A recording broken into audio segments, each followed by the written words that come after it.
most important thing for me is gender equality. And there is discrimination, and I want to make sure that gender equality has to be there.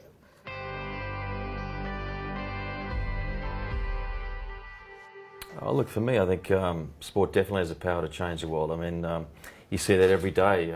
Nations playing against each other. Sometimes they're at war, but then they get on the sporting field and they play against each other in a friendly manner. So that's a great example of sport bringing countries together. I think with the Laureus World Sports Academy and the Sport for Good Foundation, we have a number of projects which gives kids opportunities. So sport is a very powerful tool to get people engaged together. And I think particularly in India, where there's a population of 1.4 billion people, it's sport Absolutely. unites your nation. I mean, what does cricket mean to your nation? 100%. I think sport has the power to change your life. When every individual thinks of engaging in any sport, it has the power to find its own path. It's like water flowing. You can't block it. If somebody is talented, it's going to find its way. It shaped my life. From my own experience, I can say that I was a naughty kid. The moment I started playing cricket, it gave direction to my life. I became disciplined, more organized. I started thinking about the game. I had a dream. I had vision. And then eventually you chase your dream. And that keeps you engaged on a right track, and you continue moving forward. And that is what sport does to you. And then, of course, when I taught down under to play against Steve, we were competitive on the field, but off the field, you end up making friends who are there with you forever, and that is something that we treasure. And all this happens through sport.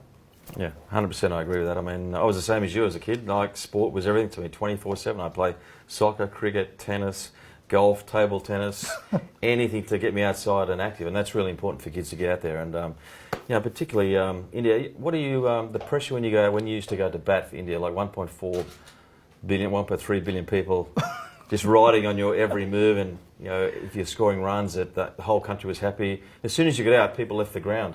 So how did you handle that pressure? Why do you think I used to always have those earphones on? Yeah, well, before I got to the ground, I used to enjoy my music. I used to be in my own world. Of course, there are going to be expectations, but I would have felt stupid if I was walking out and nobody expecting anything out of me. Sure. I like people expecting something out of me, and that happened only because they'd had good experiences in the past. Yeah, sure. So you build on your reputation, and you want to get better and better in life, and that journey is an ongoing journey. Yeah. So I enjoyed that process, and there were ups and downs. That's fine. Sport teaches you so many things. Particularly against Australia. Wasn't too many downs against us, but tell me how has been your experience touring India, because you've come to India so many times. That's a good point. 1986, well before you're in the Indian setup, and that was my first tour. And coming to India was like landing on another planet. I mean, coming from the western suburbs of Sydney, where I was well looked after and isolated, coming to India, a population of over 1 billion people, and just things going on everywhere, like the sounds, the sights, the smells. It was like a barrage of everything coming in, and then playing on the cricket grounds on pitches I'd never seen before, like we're turning a long way. I hadn't had much experience there. So the first tour to India was a real shock to the system. I didn't know whether I loved India or whether I disliked India. But every time I went back, I fell in love more with the place, because people are so passionate, so humble and relaxed. And I just saw the power of sport in India, like kids playing out in the streets in cricket. They didn't have much material wealth, but they could find a bat and a ball, and they could make stumps out of stones. And I was there a couple of weeks ago, and I was amazed that wherever I looked around, there were kids playing cricket, and they just found a couple of pieces of stone or some bricks, put out the stumps, that's how I grew up. And that's how you started. That's how I grew up. Yeah, exactly. Whatever you have to make the best of it, and that's how you move forward. And it's a great example of the power of the sport. You don't need much, you just need enthusiasm, some encouragement, and some mates, and away you go. 100%, I totally agree. And for me, when I toured Australia for the first time, I was only 17, 1991, 92. Yep. We ended up spending about 4.5 months in Australia. I almost had an Aussie accent by the time I got back to India. But I enjoyed. I mean, I thought that was kind of a foundation to my international career, because Australians, as we all know, are very competitive, and then they'll make your life difficult when you're out there in the middle competing against them. And it's not just those 11 players, the entire country, is against you. We You're only have hoping 20 that you million, fail. you got 1 billion though. But if you perform well, they are the first ones to applaud. So Yeah. I enjoyed that competitiveness, and I also enjoyed the sportsman spirit because Sure. Australia being a sporty nation, you go out and you see people playing in parks Yeah. all the time, different sport, and that is what Yeah. my experience about Australia is. Look, I think for me, I played Test cricket pretty young as well, as a 20-year-old, and it was turmoil in Australian cricket at the time because we'd lost players to the Rebel Tour of South That's Africa, Lily Marsh and Chappell retired, and I don't think I was ready to play international cricket. So for me, I was not so much out of my depth, but mentally I wasn't strong enough, and it took me a number of years to sort of believe in Test cricket. I could handle one-day cricket, no problem, but Test cricket was a bit of a battle.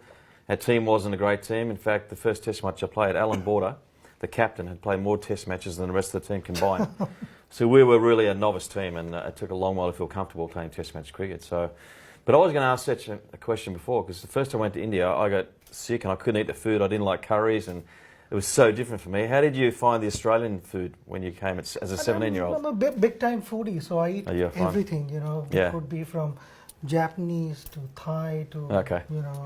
Malaysian, Indian sometimes because when I'm touring. Yeah. Then I like to experience local food, and I enjoy doing that. So that was never a problem for me. The biggest problem was to control my diet because I saw whatever and I'm the same. I love food as well. ended up eating. Definitely got something But luckily in age common was there. on my side, Yeah. so body could digest that. Not anymore.